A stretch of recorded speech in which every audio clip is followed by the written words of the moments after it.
Litmus గురించి మాట్లాడదాం. Litmus అనేది natural indicator. It is obtained from lichen plants. అవునా?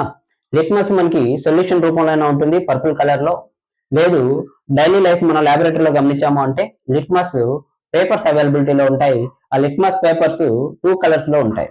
ఒకటి వచ్చేసి రెడ్ లిట్మస్, ఇంకోటి వచ్చేసి బ్లూ లిట్మస్. ఇప్పుడు ఈ పేపర్స్ వాటి యొక్క కలర్స్ ఎలా చేంజ్ చేస్తాయో నేను మీకు యాక్టివిటీ చేసి చూపిస్తాను. ఇది అసిడిక్ మీడియము, ఇది బేసిక్ మీడియము. దీంట్లో నేను 1 by 1 ఏం చేస్తానంటే ఈ బ్లూ లిట్మస్ పేపర్ ని ఫస్ట్ బ్లూ లిట్మస్ పేపర్ ని డిప్ చేస్తున్నాను, గమనించండి. అసిడిక్ మీడియం లో బ్లూ లిట్మస్ ఎలా మారుతుంది? రెడ్ కలర్ లో కదా. గమనిద్దాం. రెడ్ కలర్ లో గమనించండి. అసిడిక్ మీడియం లో ఈ లిట్మస్ పేపర్ బ్లూ లిట్మస్ కాస్త ఎలా మారింది? రెడ్ లిట్మస్ గా మారింది. ఇదే బ్లూ లిట్మస్ పేపర్ ని నేను బేసిక్ మీడియం లో యాడ్ చేస్తున్నాను అనుకోండి.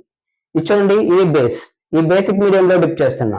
ఎలాంటి కలర్? అగైన్ ఇదేం చేస్తుంది? రెడ్ లిట్మస్ కాస్త బేసిక్ మీడియం లో బ్లూ కలర్ లోకి మారుతుంది.